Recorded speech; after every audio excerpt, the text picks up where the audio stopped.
Boa noite a todos, que a paz do Divino Mestre Jesus esteja nos nossos corações agora e sempre. Hoje nós temos a presença do Rogério, trabalhador aqui da casa, frequentador de muitos anos, que vai nos falar sobre, nós estamos nesse mês de maio, mês das mães, mês da família, e vai nos falar sobre desafios da vida familiar. Então os temas desse mês todos têm sido pautados sobre isso, Mas antes de passar a palavra para ele, vamos ler uma parte do Caminho, Verdade e Vida, psicografia de Franciscano Xavier pelo Espírito Emmanuel, 58. O fracasso das causas positivas.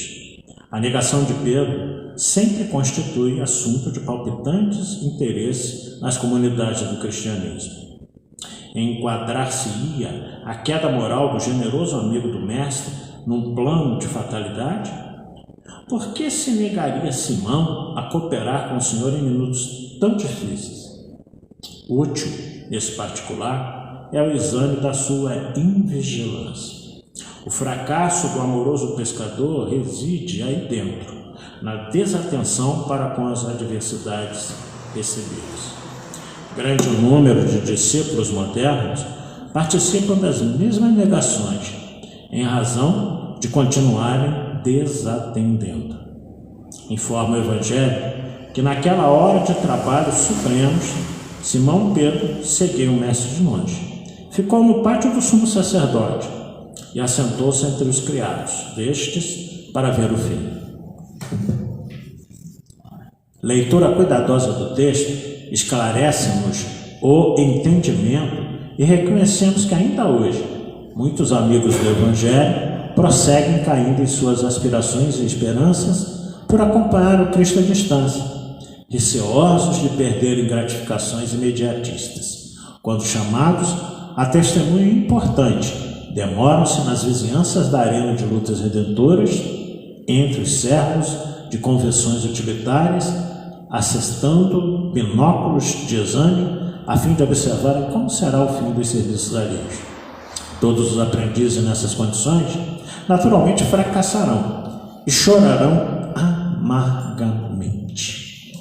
Mas uma lição interessante, como todas as lições de Emmanuel, nos falando desse fracasso de Pedro, que basicamente Emmanuel nos fala que foi fruto de uma invigilância dele, até porque já tinha sido alertado por Jesus, Quando ele fala com Jesus, não, eu vou para o Senhor, aonde o Senhor for, ele fala, Pedro, você não sabe o que está dizendo, ainda hoje o galo vai cantar 3 vezes, antes de você terá me negado, antes que o galo cante 3 vezes. O próprio Cristo tinha advertido a ele, sabedor de que ele fracassaria nesse momento de dar seu testemunho. Mas se nós lembrarmos também, como ele fala aqui, até o fracasso é uma causa positiva, porque a gente cresce com os nossos fracassos, os nossos erros, tudo é aprendizado, tudo na vida é aprendizado. O problema é que ele cita aqui que Pedro foi acompanhando distante, chegou no pátio lá do Sinédrio, entrou no pátio do palácio, entrou, ficou assistindo tudo aquilo, e quando os criados perguntaram, mas você não era aquele que estava com ele? Ele falou, não, de jeito nenhum. Os soldados também perguntaram, você não é seguidor do Cristo? Não, e pegou 3 vezes, aí o galo cantou e ele fica abalado, porque ele lembra das palavras de Jesus. Então naquele momento ele sofre uma tristeza profunda, imensa, de saber que realmente aquilo que Jesus previu acabou acontecendo. E essa invigilância, como diz Emmanuel aqui, faz parte da vida de muitos de nós. Muitas vezes nós somos invigilantes com relação a essas coisas. Quando nós vamos perceber, já aconteceu.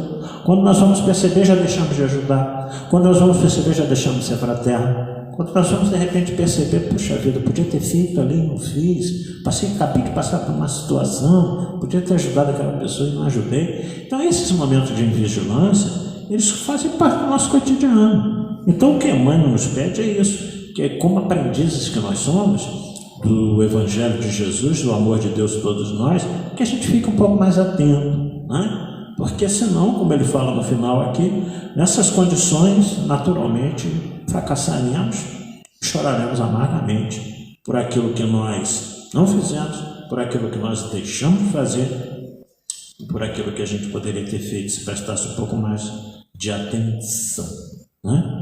Então nós vamos elevar os nossos pensamentos ao alto, pedir a Jesus que nos ampare sobretudo o nosso querido amigo Rogério, que é mentor espiritual, para se fazer presente, auxiliando aquilo que ele irá nos falar na noite de hoje, do seu estudo, da sua pesquisa, para que nós possamos compreender realmente como tem sido difícil viver em família, principalmente nesses tempos finais que nós estamos vivendo no planeta Terra, da diversidade de pensamentos, de comportamentos, sete fracassos de todos nós. Mediante isso, não sabendo compreender as limitações de cada um, pré-julgando, julgando depois, condenando as pessoas, não tendo uma avaliação um pouco mais primorosa de nós mesmos, de quanto nós erramos, e nisso todos nós estamos incluídos. Que Nossa Mãe Maria Santíssima envolva todos nós nesse momento no seu manto de amor e bondade. Ave Maria, cheia de graça, o Senhor é convosco. Bendita sois vós entre as mulheres, bendito é o fruto do vosso ventre, nasceu Jesus. Santa Maria, Mãe de Jesus, rogai a Deus por nós pecadores, agora e na hora do nosso desenlace. E assim, com essa prece, nós abrimos a primeira parte do nosso trabalho, passando a palavra para o Rogério.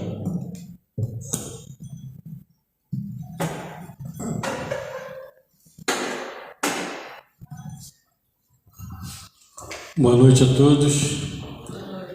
Que o nosso Mestre Jesus possa nos envolver, que a gente possa levar a contento aqui essa tarefa. Eu quero elevar o pensamento a Deus e aos bons espíritos, na intenção das famílias que porventura a gente possa citar aqui, para que elas possam ser envolvidas nas vibrações fraternais do nosso Pai amoroso. É um tema denso, desafios da vida familiar. Exige bastante da gente, porque a gente está ligado diretamente a essa experiência, né? É um aprendizado nosso de cada dia. Então exige bastante da gente.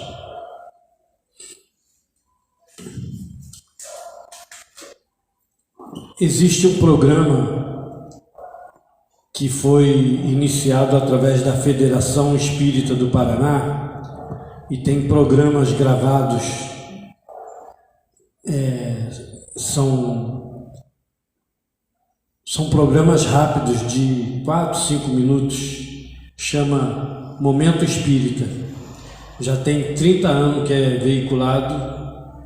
A gente encontra ele no YouTube, em áudio, em vídeo, e encontra também em texto. E no dia 26 de maio de 2021, eles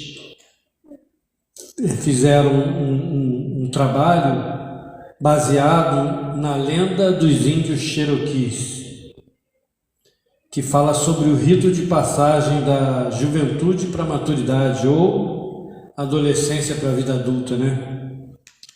E diz assim: ao final de uma tarde, o pai leva seu filho para a floresta, no alto de uma montanha, venda-lhe os olhos e deixa-o sozinho. O jovem fica lá, sentado, sozinho toda a noite, e não poderá remover a venda dos olhos até os raios de sol brilharem no dia seguinte. Ele não poderá gritar por socorro a ninguém. Se ele conseguir passar a noite toda lá, será considerado um homem. Ele não deverá contar a experiência aos outros meninos, porque cada um deve tornar-se homem do seu próprio modo. O menino ficará naturalmente amedrontado. É possível que ouça barulhos de toda espécie. Os animais selvagens poderão estar ao redor dele. Talvez possa ser ameaçado por outro humano. Insetos e cobras poderão feri-lo. É provável que sinta frio, fome e sede. O vento soprará a grama, as árvores balançarão e ele se manterá sentado estoicamente, nunca removendo a venda. Segundo os Cherokees, esse é o único modo de se tornar homem. Finalmente, após a noite de provações, o sol aparece e a venda é removida. Ele então descobre seu pai sentado na montanha próximo a ele. Estava ali a noite inteira, protegendo seu filho do perigo. Essa lenda nos remete aos momentos de dificuldades que atravessamos na vida e nos quais nos julgamos estar sozinhos. Lembremos que Deus, Pai amoroso, está presente em nossas vidas todos os momentos, nas alegrias e nas tristezas, pois jamais abandona um filho seu. Assim como o pai do jovem índio, Deus, através dos benfeitores espirituais, está sempre olhando por nós. Por descuido da fé, muitas vezes não confiamos na sua presença. Evitemos tirar a venda dos olhos antes do amanhecer. Carreguemos a certeza em nossos corações de que estamos constantemente amparados pela espiritualidade maior. Nossos caminhos não estarão livres de percalços, nem das dores. Entendamos que as dificuldades que a vida nos impõe são instrumentos de crescimento e fortalecimento para o futuro. Nunca estás sozinho. No lugar onde estejas, Deus está contigo. No lar, no trabalho, no espairecimento, no repouso, na doença, na saúde. Nele, aurindo consolo e forças para prosseguires nos mistérios a que te vinculas. Somente te sentirás a sós se deixares de preservar o vínculo consciente com o seu amor. Mesmo assim, ele permanecerá contigo. Lembra-te, Deus é sempre o teu constante companheiro.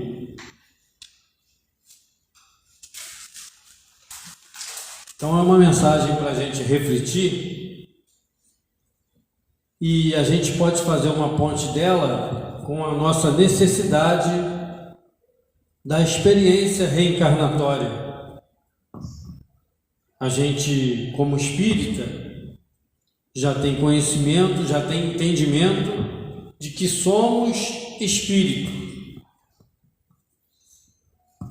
O espírito é aquele que foi criado por Deus, não tem uma forma que a gente consiga perceber. A gente só consegue perceber o espírito pelas suas qualidades desenvolvidas, pela sua inteligência desenvolvida.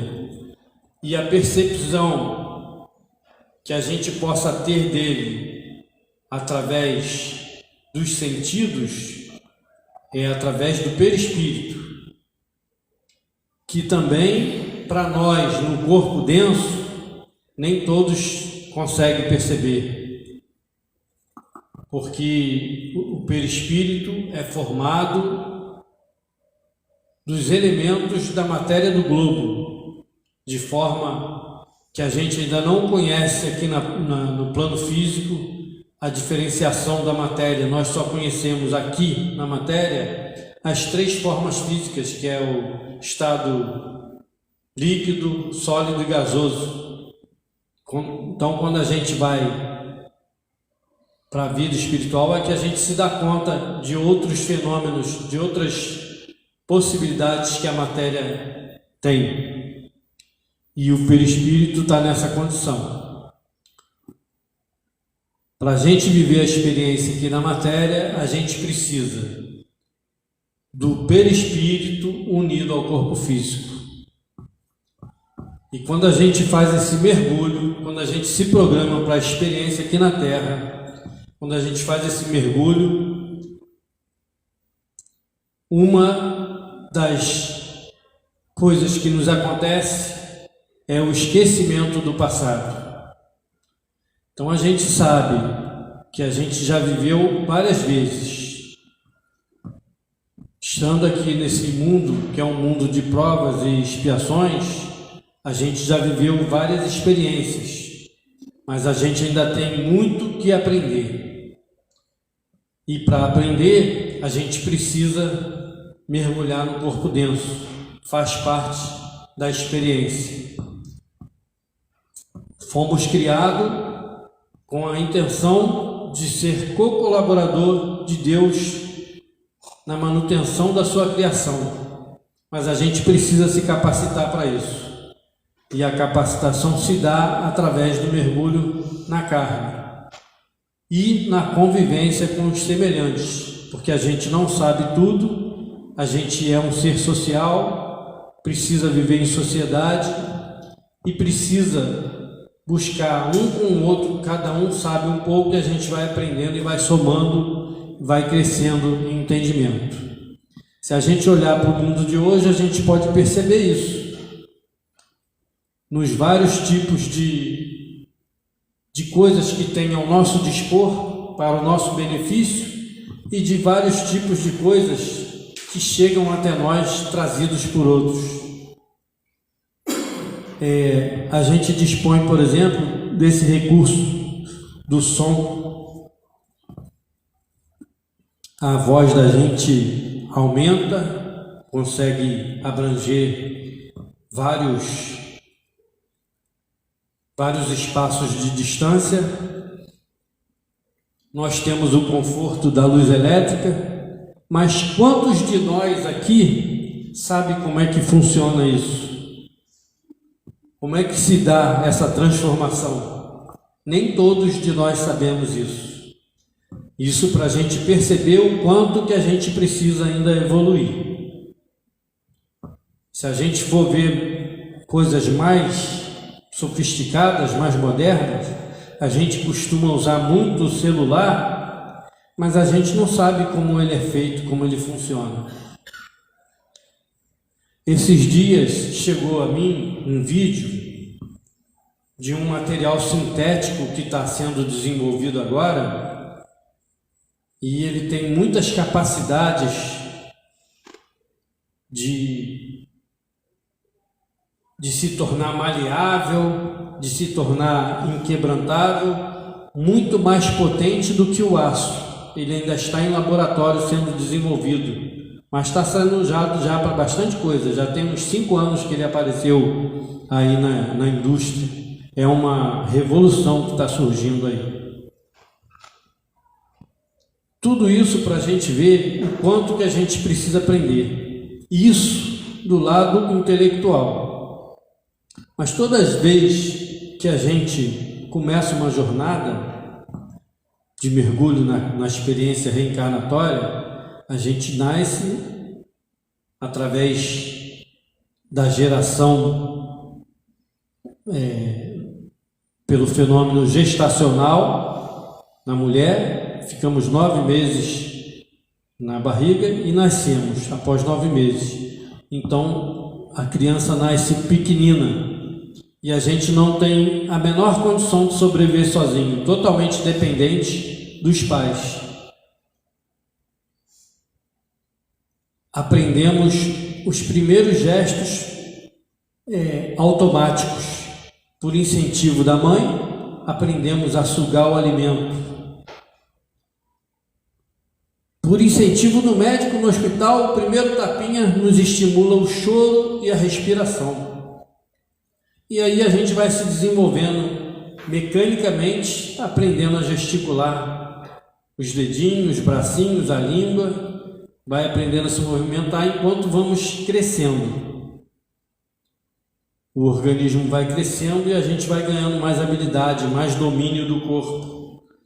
Vai desenvolvendo outras aptidões, o som, a fala. A partir da infância, no contato com a família, né? A gente vai tendo outras noções, vai tendo as primeiras noções do alfabeto, da numeração, das cores, né? E vai desenvolvendo em paralelo a isso as emoções, as necessidades, faz a gente desenvolver essas emoções. Então a gente, quando reencarna, o propósito nosso são 2: aprender a utilizar um instrumento de relação, que é o corpo físico, e aprender a se relacionar, desenvolvendo as emoções. No mundo primitivo, a gente só tinha sensações, instintos.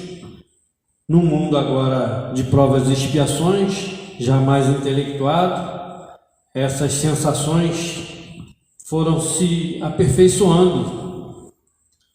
As emoções aumentaram, mas por algumas necessidades nossas, às vezes a gente desenvolve ela de maneira equivocada, de maneira egoística, quando a gente pensa só em nós. Na leitura que a gente fez do Momento Espírita, fala que Deus está sempre conosco em todos os momentos, e quando Ele não se manifesta, Ele se manifesta através dos mentores amigos. Então a gente nunca está só. No mergulho da carne, além do parentesco, da parentela que vem com a gente para a experiência na vida em família, nós temos a influência de tantos outros queridos que velam por nós e querem que a gente cresça e evolua e vão nos orientando, nos encaminhando. São os bons espíritos. Mas assim como eles, temos a influência do meio todo.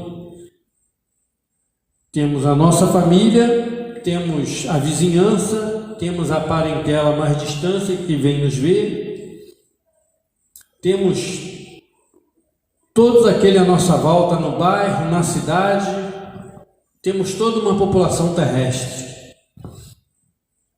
E a gente vê que são várias culturas diferentes. A gente se agrupa por afinidade. No mundo espiritual também. E a gente tem essa interação, dessa influência com o meio, na família, dos próximos e dos espirituais, nos influenciando, nos estimulando. Alguns nos impulsionando no caminho do bem e do amor, outros nos impulsionando nas influências das nossas afinidades. E é aí que é a necessidade do cuidado e da responsabilidade. começa o desafio da vida familiar. O pai tem que dar conta de si, o pai e a mãe tem que dar conta de si, das suas atitudes, dos seus atos, do seu esforço de se melhorar e de cuidar dos que estão sob a sua tutela, os filhos. E nessa caminhada é muito importante que a gente atente para os ensinamentos que são chegados a nós através da doutrina espírita, através do Evangelho, através do nosso mestre maior, que é Jesus, e que ele colocou, simplificou em 2 mandamentos, que é amar ao próximo como a si mesmo e amar a Deus, aliás, ao contrário, né? Amar a Deus acima de todas as coisas e ao próximo como a si mesmo. Esse é o caminho, é o roteiro para a gente trilhar na vida. Quando a gente se desvia desse caminho, a gente acaba criando situações embaraçosas para a nossa trajetória. A questão 132 do Livro dos Espíritos fala do objetivo da encarnação. O objetivo é fazer a gente chegar à perfeição.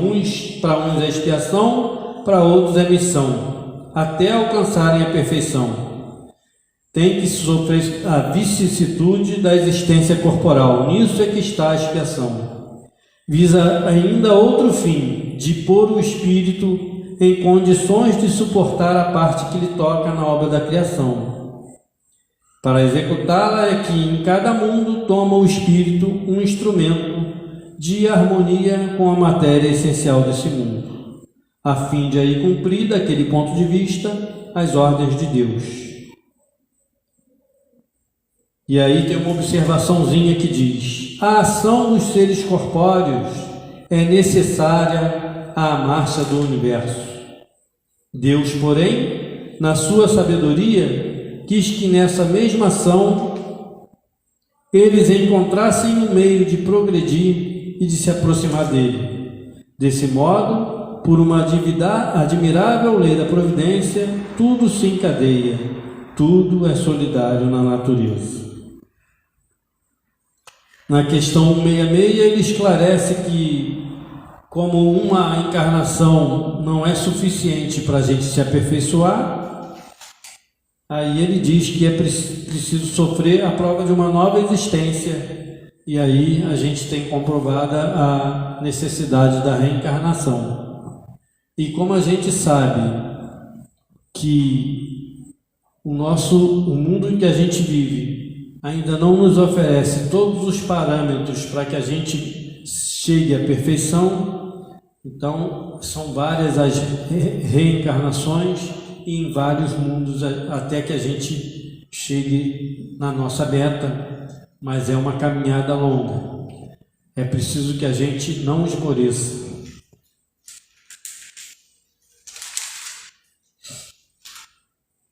Na questão 258, fala que na erraticidade, quer dizer, na vida espiritual, antes da gente começar uma nova existência corporal, tem o espírito consciência e previsão do que lhe sucederá no curso da vida terrena. Isso é uma pergunta, está perguntando se tem. Aí os espíritos respondem dizendo que ele próprio escolhe o gênero de provas por que há de passar, e nisso consiste o seu livre-arbítrio.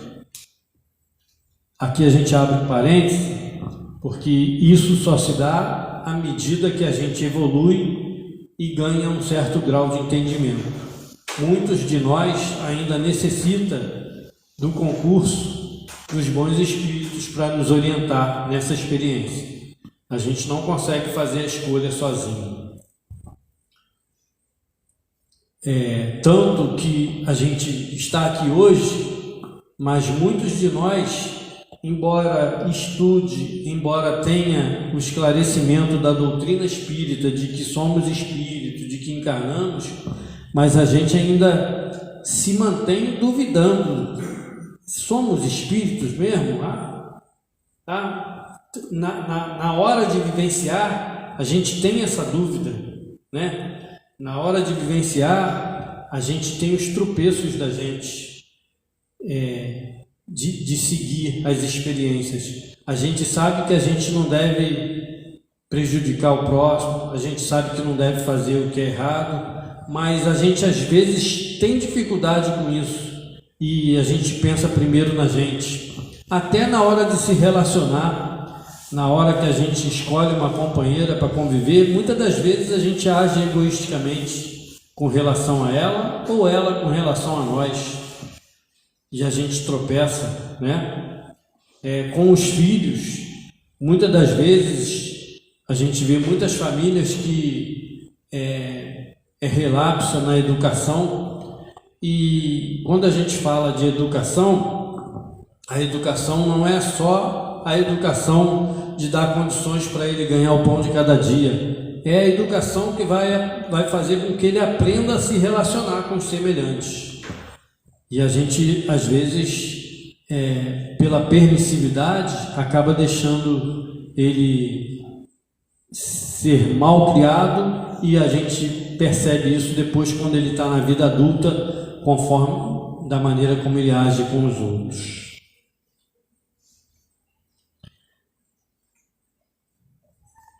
Na questão 696, qual seria o efeito da abolição do casamento na sociedade humana? O retorno à vida animal. A união fortuita e livre dos sexos é um estado natural. O casamento é um dos primeiros atos de progresso da sociedade humana, porque estabelece a solidariedade fraternal e se encontra entre todos os povos, ainda que em condições diversas. A abolição do casamento seria o retorno à infância da humanidade e colocaria o homem abaixo mesmo de certos animais que lhe dão o exemplo de uniões constantes. Na questão 766 fala da vida social. A vida social está na natureza? Certamente, Deus fez o homem para viver em sociedade. Deus não deu inutilmente ao homem a palavra e todas as outras faculdades necessárias à vida de relação? Então aí a gente tem vários conjuntos que eu estou pincelando aqui, mas que se a gente buscar estudar com profundidade, a gente vai compreender melhor os ensinamentos que os Espíritos trazem para nós a respeito de quem somos, do porquê estamos aqui, de para onde iremos e da necessidade da vida de relação, da necessidade da gente se corporificar através de uma encarnação para viver experiência social.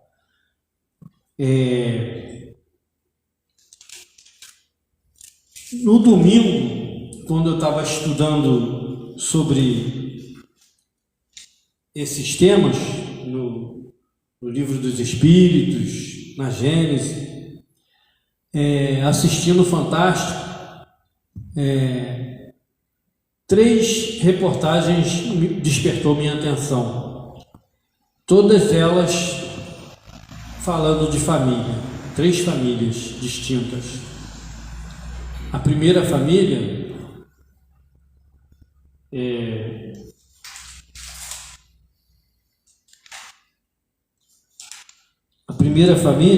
um casal jovem aqui da cidade de Niterói, aqui no Rio de Janeiro, de nome Igor e Stefano, se casaram na faixa dos 18 anos, assim, tiveram o primeiro filho e tal, passou alguns anos, agora a criança já está com um ano e pouco, então há uns 2 anos atrás mais ou menos, tiveram a segunda gravidez e nasceu o Liam. E o Liam nasceu com uma doença rara, ele é portador da síndrome de Ondine, que é uma doença que afeta a vida dele durante o sono, porque ele corre o risco de parar de respirar. Então ele precisa ser monitorado nas 24 horas. E aí a rotina desse casal mudou a partir daí. Eles precisam revezar durante a noite para que a criança não venha a óbito por negligência deles, né? Por não conseguir. Então eles, a partir daí, eles precisaram mudar a rotina dele. Então aquela rotina do casal de dormir juntos, né? Alguns ainda na fase romântica, que dormem abraçadinho e tal, isso nunca mais, nem pensar. Eles até falaram isso na reportagem, pelo menos por enquanto. O menino precisa de um respirador e o respirador fica nele, mas durante o sono ele pode ter movimentos involuntários e afastar o respirador dele e acabar morrendo asfixiado. Então é preciso uma monitoração, uma vigilância severa. E aí eles se dividem em 2 horários, em 2 turnos para fazer isso. Então a vida deles modificou totalmente. Aqueles anseios de toda a família de passear, relaxar no final de semana, ir a uma praia, fazer um passeio, fazer uma viagem, por hora isso está suspenso. Tem um aparelho que ajuda a controlar essa respiração e a controlar esse respirador, é ligado ao coração, mas é um aparelho caro. Eles estão tentando junto com a justiça, junto com o governo, mas até lá a vida deles está restrita a essa condição. Então a gente vê a partir daí que a gente mergulha no corpo físico, a gente vem para cá com a missão de evoluir, mas aqui a gente tem o benefício de esquecer o passado para começar, para poder aprender a usar a nossa inteligência e o nosso livre-arbítrio, fazer bom uso, fazer boas escolhas. Se a gente não faz boas escolhas, a gente larga de mão as dificuldades e vai de tropeço em tropeço, né? Essa família está aceitando o desafio. O segundo caso é um outro casal, uma esposa gestante. Só que quando ela foi ver lá naquele examezinho que agora me fugiu o nome, eu trabalho na área, mas fugiu o nome. No ultrassom. Ela recebeu a notícia de que é um neném. Não, peraí, é 2. É 2. Então tá, vão ser gêmeos, tal. 3, 4, 5, são 6. E aí são 6. E aí, a barra de criar 6 filhos. Tem gente que cria até 10, né? A gente conhece famílias aqui grandes. A dona Manuelina, que já voltou ao mundo espiritual, criou quase 12, o Max falou aqui, era filho dela, falou aqui, são 12 irmãos. Mas, poxa, chegou um de cada vez. Ela está recebendo 6 numa tacada só para cuidar. Vai ter que se preparar, né? Aí eles mostraram lá a casa, o quartinho que eu estava preparando. Já vai ter que mudar tudo. Então aí muda a projeção de vida toda da pessoa, né?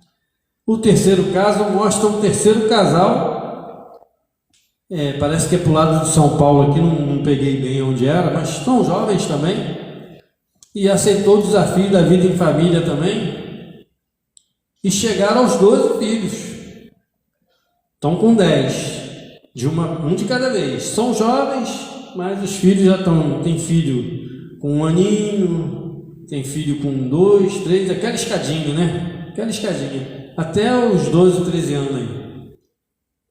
E há uma luta para educar, cuidar, mas eles toparam o desafio de boa. Você vê que pela vida deles, uma vida tranquila, eles gostam da vida em família, desse desafio de educar, de cuidar.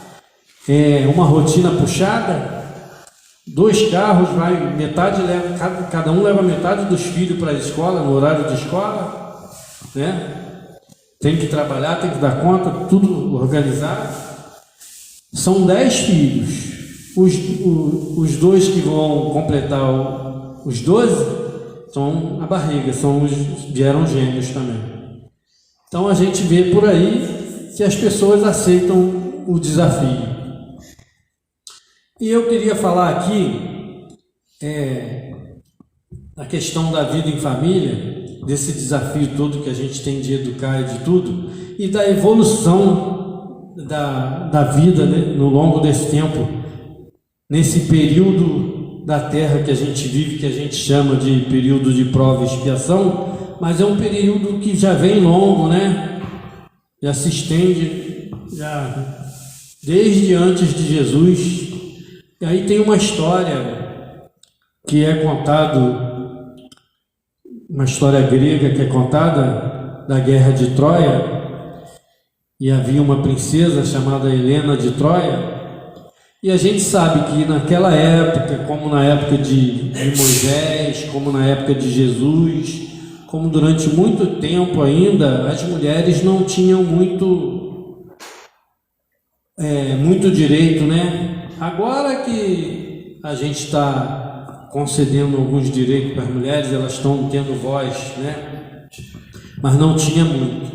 Então, na época de Helena era uma jovem muito bonita, mas ela era sujeita à lei da época. Quem dominavam eram os homens.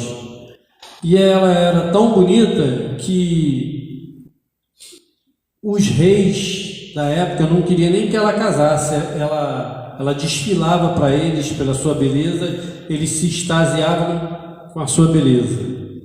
Um deles chegou a casar com ela, mas ele, pelo acordo que havia entre os outros líderes, os outros reis, ele tinha que deixar ela se apresentar em público para os outros. Aí houve uma ocasião que um rei de um outro reino, que é da cidade de Troia, em visita lá, um dos príncipes de Troia se encantou com o oráculo para o rei de Ioió e lhe diz para fazer um sacrifício para que seu palácio não seja destruído pelo incêndio. Uma criança desobediente é aquela que ouve o bater das asas da pomba em voo. O oráculo é consultado para Saro, amigo de Emelê. Salá, Gerê, G. E eventualmente o protetor se torna o cordeiro sacrificial. E aí ele diz, e a profecia não está concretizada? A partir dessa profecia, um cineasta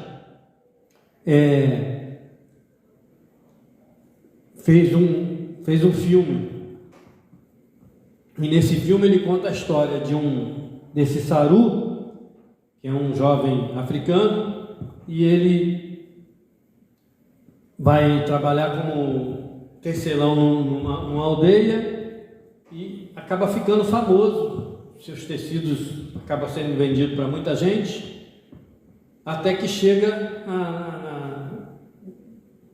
no Palácio Real, que eles também eram tribos, mas tinham reis também. E as rainhas, o rei era polígamo, tinham várias rainhas, era comum também nessa época. E uma das rainhas, a preferida do rei, gostou do jovem e acabou tendo um caso com ele.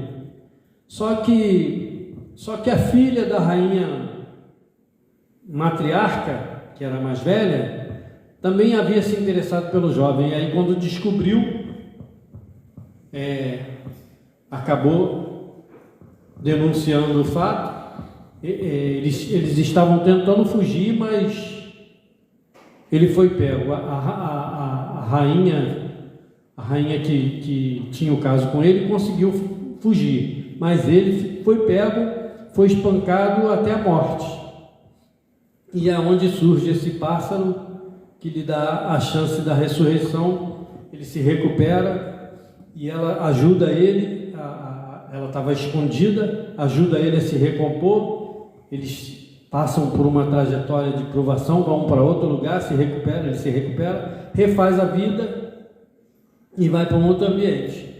Nesse outro ambiente, essa companheira dele pegou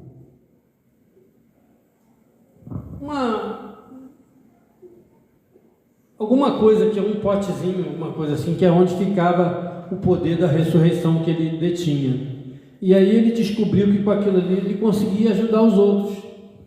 E sem querer ele ajudou um que estava morrendo ele estava precisando de ajuda de comida. E tinha um caçador que o ajudou e que estava ferido de morte. Ele ajudou o caçador viveu, o caçador levou ele para a aldeia dele. E lá ele começou a refazer a vida dele. E de vez em quando ele era chamado como curandeiro e ele conseguia. A pessoa estava naquela situação de morte e ele ressuscitava a pessoa.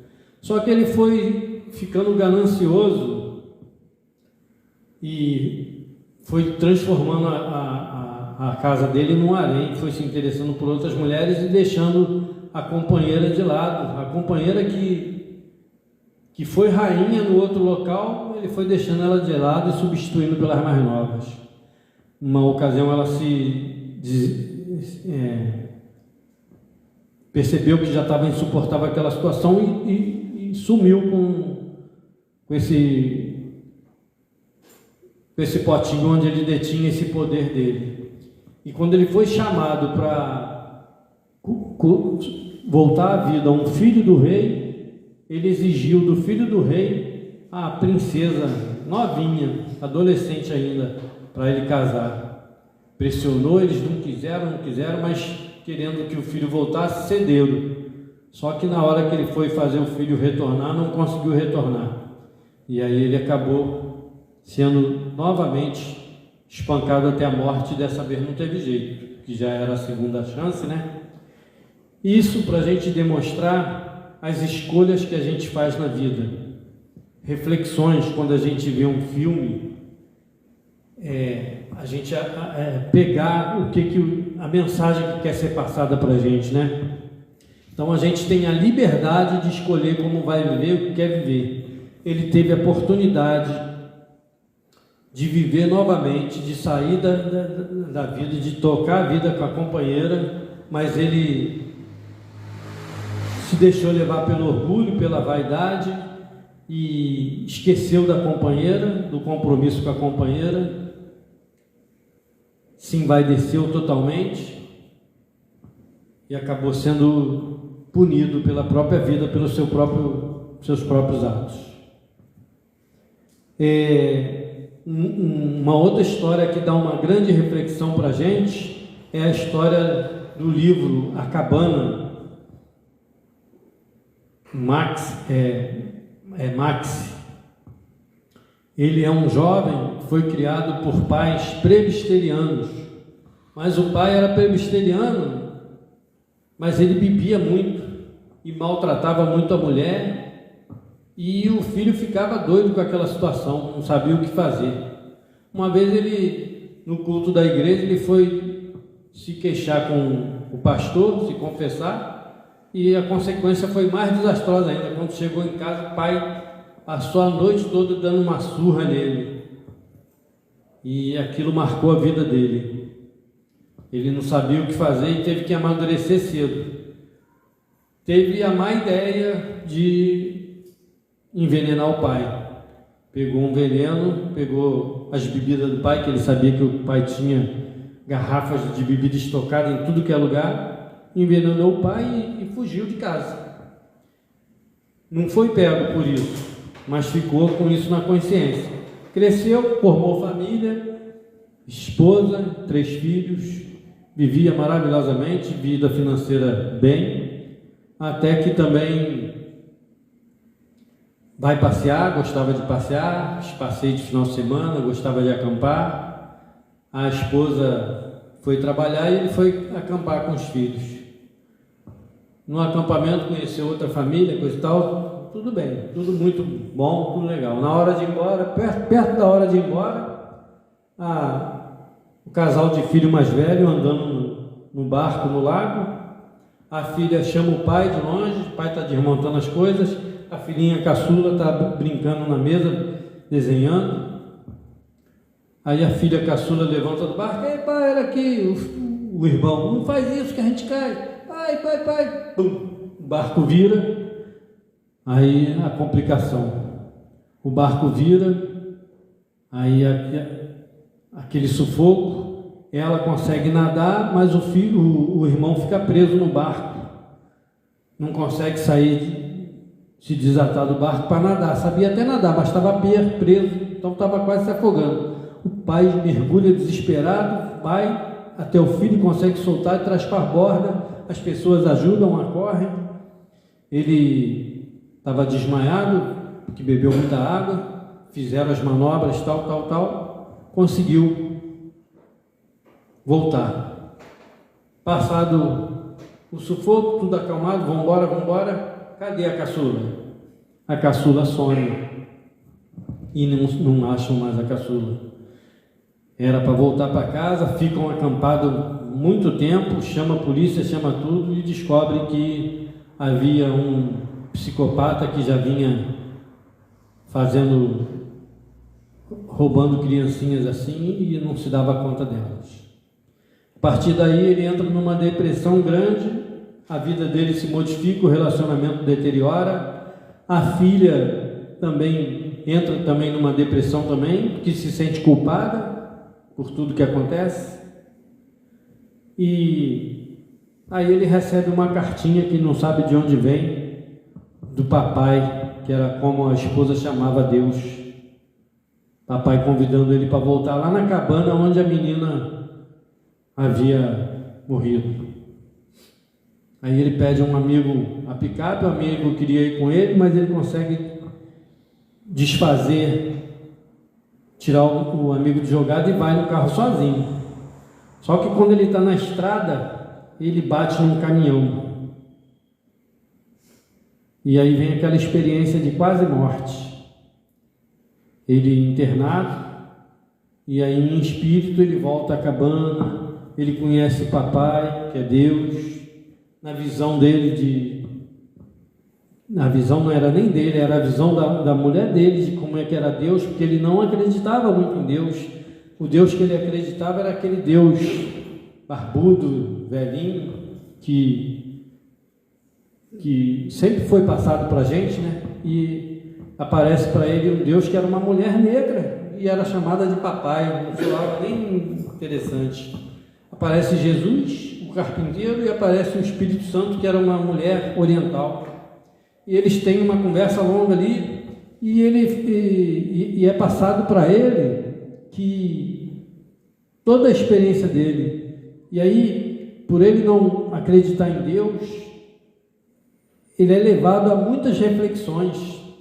Ele culpa Deus pela filha ter morrido, e ele é levado a passar a ser juiz, a julgar muitas coisas.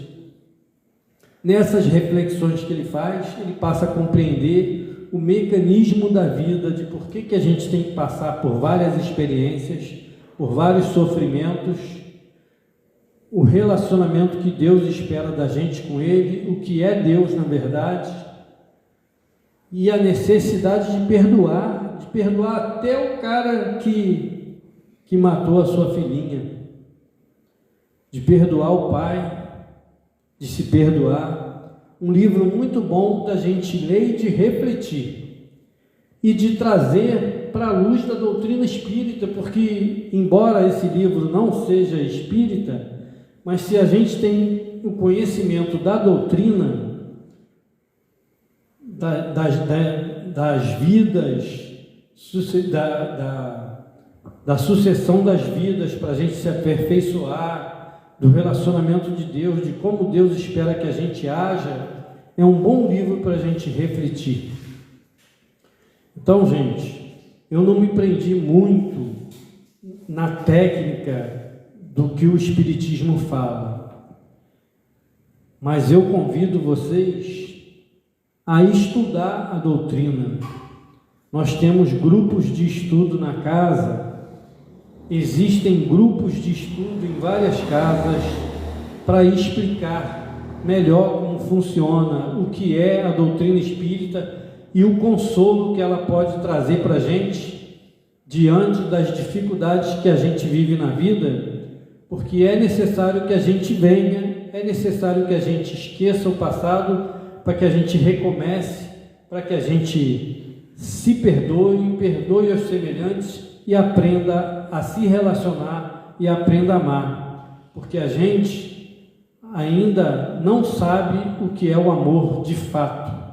A gente classifica o amor como o amor de homem e mulher, o amor de pai e filho, de irmão, mas o amor fraternal, o amor de Deus para conosco, o amor que Jesus veio nos ensinar, esse ainda a gente tem muita dificuldade de entender e de vivenciar.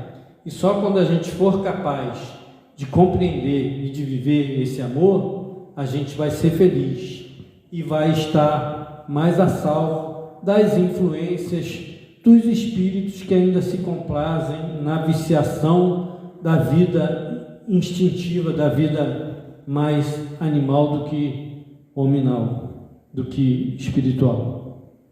Essa é a lição que eu tinha para trazer para vocês. Eu espero que dê para vocês refletir e que possa somar alguma coisa na experiência de vida de vocês. Que Jesus nos abençoe e nos ilumine.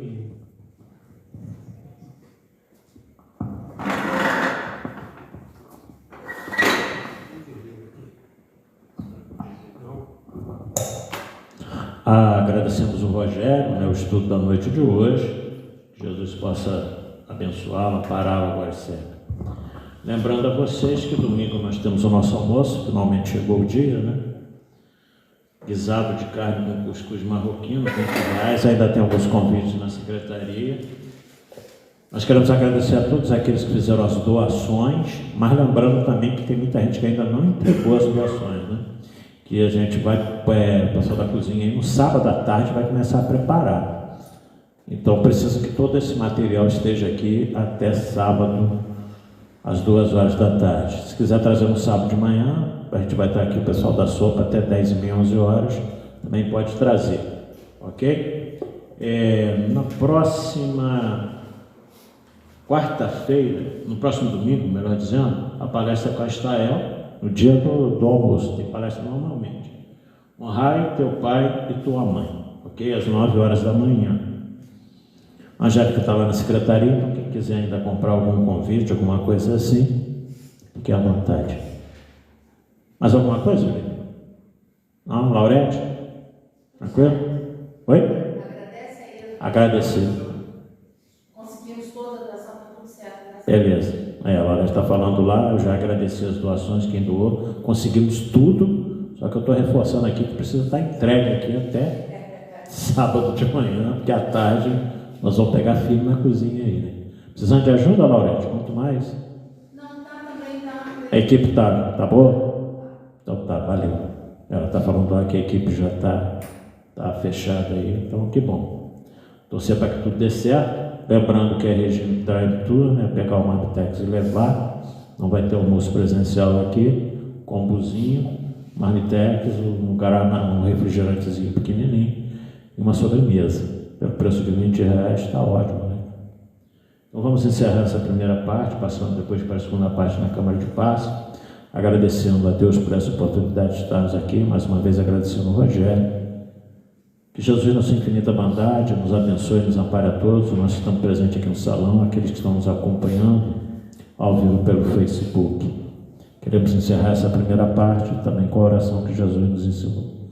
Pai nosso que estás nos céus, santificado Senhor seja o vosso nome, venha a nós o vosso reino, seja feita a vossa vontade, assim na terra como nos céus. Pão nosso de cada dia nos dai hoje, perdoai as nossas ofensas, assim como nós perdoamos a quem nos tem ofendido. Não nos deixeis cair nas tentações do caminho, mas livrai-nos de todo mal, que são teus o reino, o poder e a glória para todos sempre. Então nós encerramos a primeira parte, passamos para a segunda parte na Câmara de Paz. Aqueles que tiverem necessidade, aguardem no salão, vão ser chamados de acordo com o número de passistas lá dentro. Muita paz a todos.